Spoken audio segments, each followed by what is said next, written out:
Hi guys! Welcome back for today. So ngayon, it's our 3rd year anniversary and pupunta kami sa ramen ba? Ay, Mendocoro ramen ba? Para kumain ng ramen. So ngayon, naisip ko na gumawa ng ASMR ramen.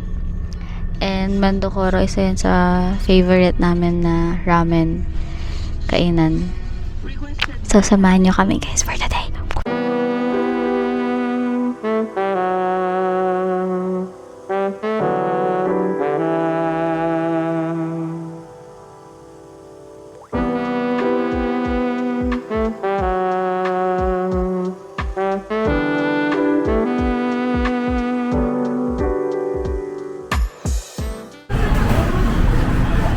Dito na kami sa Mendocoro. Order ako ng shoyu. 4.95 ata.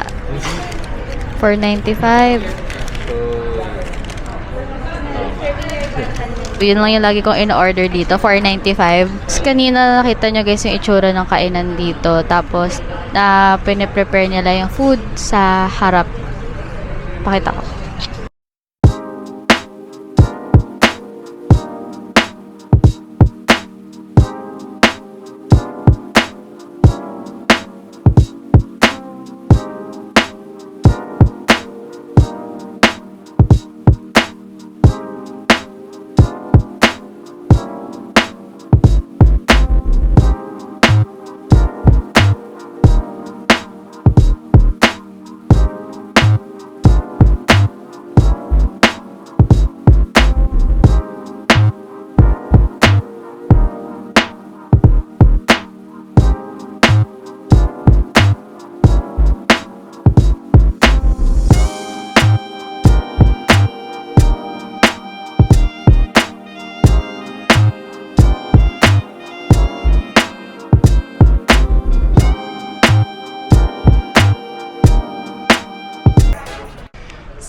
Super.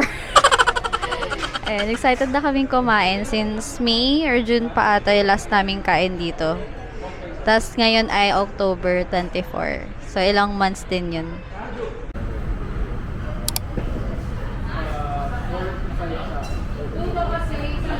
Ayan guys. So background lang, yung shoyu is toyo based siya.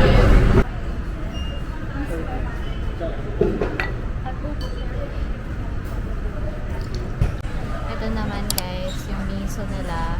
So first time namin tong itatry ngayon. Ayan, so ngayon start na tayong kumain. May pagtunog na natin sa gyoza. Sarap.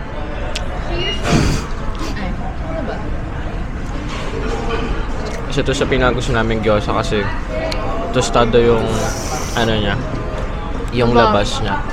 So yung ramen naman titikman na. Kahit pag inom ng tubig, ASMR natin. Hindi ko alam kung rinig to. Next naman is yung ramen. Ako muna.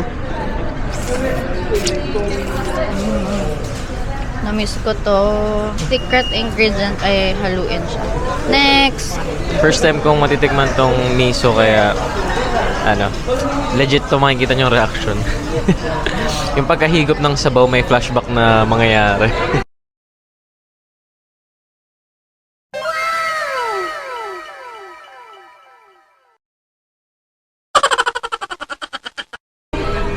Standard ko sa ramen yung broth talaga. Siguro yung texture ng noodles medyo na siya. Not a big factor. May thick na miso soup, hindi siya yung parang yung mga yung kagaya ng mga nasa ibang restaurant na manipis yung niya. Tingnan naman natin ngayon yung noodles. Kasi ko lang dito sa Mendocoro, hindi siya yung kagaya sa parang sa ramenagi na piliin ka ng thickness tsaka sa anong isa? Iba to. Ayun lang ang mga go-to ramen store namin. So, kung may recommendation kayo, pwede din naman. Next time. Medyo thick lang talaga yung noodles dito. Pero when it comes sa broth, sobrang sarap niya. Kasi ako mahilig yung magta-try ng mga bago. Okay. Basta. Parang siyang malapot. Kaya pala, pero parang sabi ko parang may kulang kasi hindi ko pala ako naglalagay ng mga condiments. sobrang hilig ko sa condiments. So, like ko siyang pinapaulanan ng condiments. Lahat ng kinakain ko. ayaw malaglag. Ginaganon, wala naman tunog yung paglagay ng chili sauce. Mahilig talaga sa maanghang. Hindi kasi ako mahilig sa maanghang. I mean, kumakain ng maanghang pero like hindi super anghang. Ikot tayo sa baw. Honest review, mas bet ko yung Samoa na branch. Hindi ko ma-explain. Tap. Ito yung pork nila. Uy! Tapudat. Hihirapan na ako. Sobrang lambot ng pork yun. Dahil dapat ikem. Hindi ko pa pala nahalo. The best ng pork. Pwede ulamin. Nandito pala kami sa Makati branch. Dito din yung branch na una naming kinainan. Nung Bakit first nga time ba tayo napadpa dito? Kasi nagpapamedical ako noon. Tapos nakita namin yung Mendocoro. Eh, laging Makati lang yun. Wala pa nung Samoa. Yung friend ko kasi nung college, lagi niya sinasabi sa akin na the best daw yung Mendocoro. Hi, Kim. Na nakita namin yung Mendocoro nung nag-apply na kami ng work. Tinday namin agad. And yun, hindi kami nagsisi. Ay, baliw. Alam ka? Laka ng gyoza. Pero yung sauce nila hindi sobrang alat na sa gyoza. Ito mahumay. Sana rinig yung mga ASMR namin. Ito naman yung meat ko, guys. Kita nyo ba? Grabe, super lambot ng karne nila dito. Kapon yabo ah. Magka-question and answer kami since nga 3rd year anniversary namin to. So baka lang naman, interesado kayo sa buhay namin. Background lang. 3 years na kaming in relationship pero since 2014 kami magkakilala. Years na talaga kami magkakilala. 3 years in relationship. So, after college kami, naging kami. Study first daw muna kasi. Nauna magtatanong. What was your first impression? Lakas ng bukas ah. Yun na yan. Ulitin mo. First impression ko kay Ben. Makulit. Lagi siya nang-aasar, gano'n. Ayun, makulit. Saway, gano'n. Ako, first impression ko sa'yo. Maganda. Tahimik. Maganda. Kasi kami, nag-accelerated lang siya. First time ko lang siya nakasama sa school. So, nung nakita ko siya, parang akala ko naliligaw lang siya kasi ang alam ko, 3rd year lang siya. Describe the worst haircut you've ever had. Balang! Sobrang! Dapat ipapakita mo sa kanila ano yung worst haircut mo. Long time na yun. Wala. Papakita niya sa inyo, guys. So, lalabas siya dapat dito. May worst haircut ba ako? Ikaw meron? Oo. Nung 4th year, high school din ako, di ba? Yung sobrang naging mataas yung hairline ko. Dahil nga pati hanggang dito sa pinaka Nag-chemical ka? trim lang talaga yung yung pinapagupit ko nun. Pero napasarap yung naggugupit. Ata siguro yung super short hair ako for the first time. Lagi kasi akong ganun, yung kung nagpapagupit, gusto ko yung halatang nagpagupit ako. So kung mahaba hair ko, papagupit ako like super igsi. What is your favorite way to spend a rainy day? Umiga sa kama, kumain, at mag-Netflix. Yun lang, chill lang. Gusto ko lang magpahinga, ganun, kapag umuulan. Tapos magkape, ganun. Oo. More on Dota. ng mga Dota. ramen. ML. Hindi naman. Kape na mainit, ang sarap. Tapos yun, chill-chill lang. Lugaw. Pares. O mga ganun. Kapag medyo pecha de peligro, pares-pares na tayo. Pag mga medyo malapit lang sa sahod, pwede pa tayo mag-ramen. Would you consider a long-distance relationship? No. Kasi mahilig ako sa sa tawag dito. Quality time. Kung may choice naman ako, kung mag-LDR tayo, hindi. Lakas ang boses mo. Mas pipiliin ko na, hindi. Mas tinitreasure ko yung quality time. And kung mag-abroad man si Nika, or ako, gusto ko, magkasama kami, ganun. Ikaw? Ganun din. Siyempre pag walang choice, wala naman choice, diba? Pero kung as much as possible, yung pwede makasama. Ganun. Ito maganda to. What's a question you were always afraid to ask me? Parang wala naman. Oo, parang sobrang komportable ko kasi eh. May extra ka ba dyan? You had a time machine, would you go back or forward in time? Pag forward kasi parang may spoil ako sa future. Go back siguro kasi ayun, gusto ko lang magkaroon ng quality time sa sa papa ko kasi ayun, wala kami masyadong pictures, videos kasi nga sobrang limited pa nung time na yun, wala namang magandang quality niya ganun. Forward ako.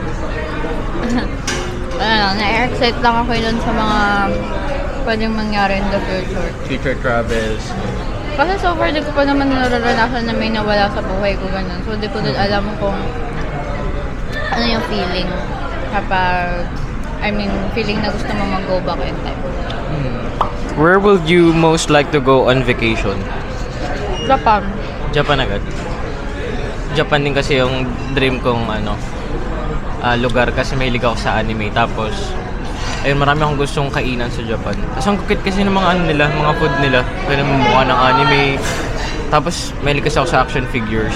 So, parang hindi ako pwedeng umuwi kung galing ako sa Japan na walang bit-bit na isa. Do you consider yourself a planner or more of a go-with-the-flow kind of person? Go with the flow kind person.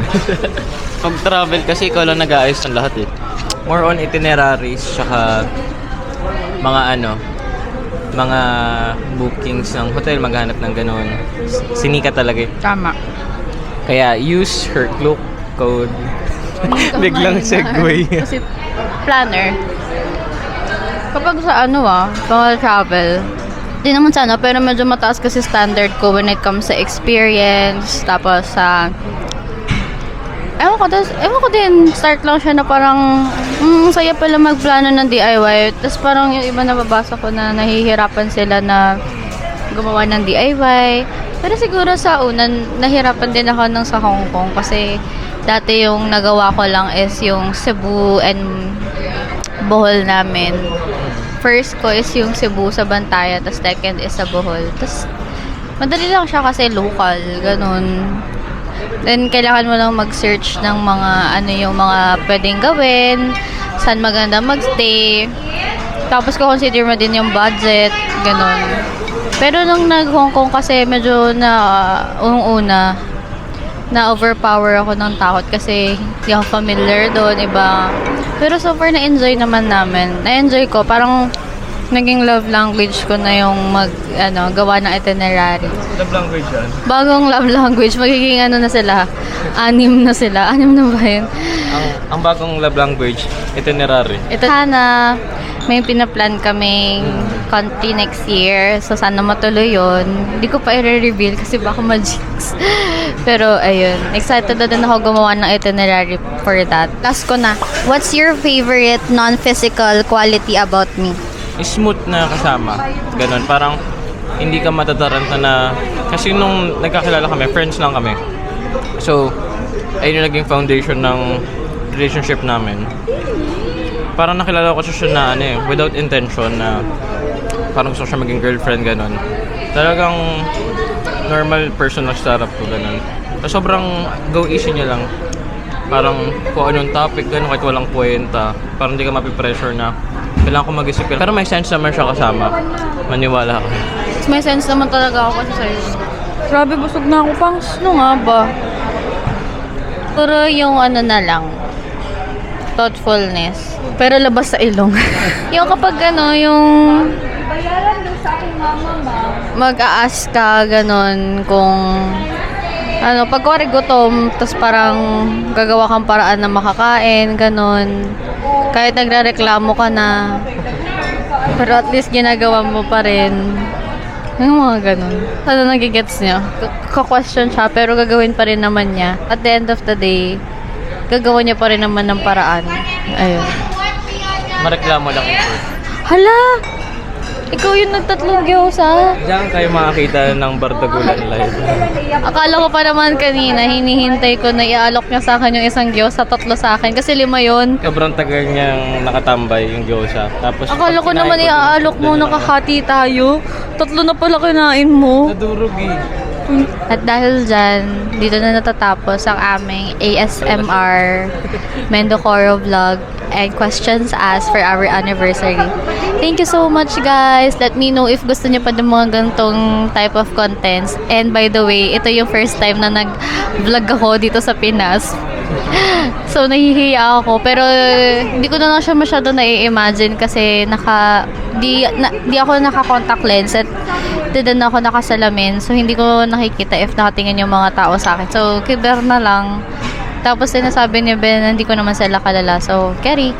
So, ayun. If you want ng gantong vlogs, let me know. Di ko alam kung anong thoughts. And sana narinig niyo yung mga higup-higup ng sabaw namin kanina. Para may sense naman yung ASMR. Kasi mamaya mag-ASMR caption ako tapos wala palang marinig.